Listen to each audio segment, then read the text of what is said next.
Fertilisation यानी mail और female egg का मिलना, फ्यूज़ होना। जी हाँ दोस्तों, हमारा आज का टॉपिक है फर्टिलाइजेशन। फर्टिलाइजेशन क्या होता है, कैसे होता है, इस बारे में आज हम जानेंगे। आम भाषा में इसे अंडाणुओं और शुक्राणुओं का मिलना भी कहते हैं। दोस्तों, जब मेल और फीमेल रिलेशन बनाते हैं तो मेल के सीमन में बहुत सारे स्पर्म डिस्चार्ज होते हैं, जिसे मेल एग यानी अंडाणु भी कहते हैं। दोस्तों, ये है स्पर्म का स्ट्रक्चर। यहाँ पे दिखाया गया है कैसे स्पर्म दिखाई देता है, उसका स्ट्रक्चर कैसे होता है। ये हमारा जो होता है हेड होता है स्पर्म का, यानी कि जो मेल एग होता है दिखने में कुछ इस तरीके के होता है। पीछे इसके टेल होती है। ये पूरा एक तरीके का सेल होता है जिसमें माइटोकॉन्ड्रियल शीथ होती हैं, सेंट्रोल्स होते हैं, नेक होता है, ये सब इसमें पाई जाती हैं। और जो ये टेल होती है ये स्पर्म को मूव करने में हेल्प करती है। जब स्पर्म विजाइना के थ्रू ओवम की तरफ मूव करता है, पहुंचने की कोशिश करता है, रेस लगाता है, तो उसमें ये जो टेल होती है ये इसकी पूरी हेल्प करती है।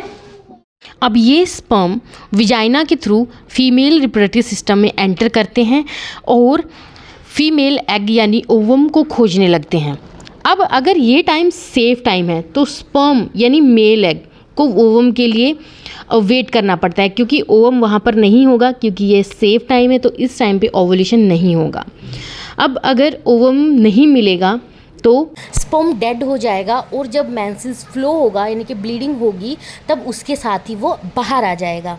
अब क्योंकि स्पर्म की भाई कुछ लाइफ टाइम होती है, लाइफ स्पैन होती है, तो 3 से 4 दिन तक स्पर्म ओवम का वेट करेगा।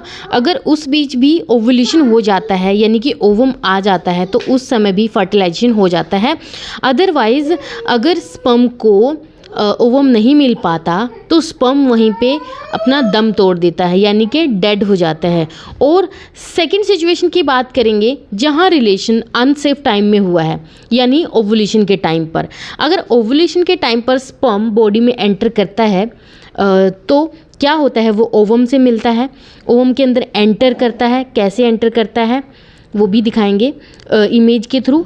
एंड देन क्या होता है, दोनों फ्यूज़ हो जाते हैं, दोनों एग, ओवम एंड स्पर्म, जिसे अंडाणु और शुक्राणु भी कहते हैं, दोनों का मिलन हो जाता है। उसी को हम फर्टिलाइजेशन कहते हैं। यही एक प्रोसेस है जिसे हम फर्टिलाइजेशन कहते हैं। जिसके बाद भी प्रोसेस होती है कि फर्टिलाइज जो एग होता है वो फर्स्ट डे कहाँ मूव करता है, सेकंड डे कहाँ मूव करता है, थर्ड डे मूव कहाँ करता है, वो सब भी इसी प्रोसेस में आता है। उसके बाद जो फर्टिलाइज्ड एग होता है वो यूट्रस यानी कि बच्चेदानी में इम्प्लांट हो जाता है।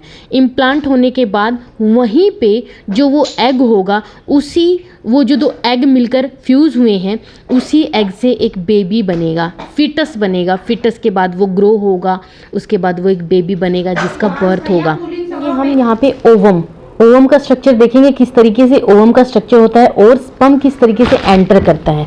जी हाँ दोस्तों, यहाँ दिखाया गया है, ये हमारा जो पूरा है ये ओवम है और यहाँ से स्पर्म जो सारे एंट्री करने की ट्राई करते हैं और ये एक जो स्पर्म है वो एंट्री कर चुका है और यहीं पर इसका फ्यूज़न होगा। ये जो भी है इसके डीएनए, इसमें डीएनए भी होता है, तो सब आपस में फ्यूज़ हो जाएगा एंड देन क्या होता है, फर्टिलाइजेशन हो जाता है।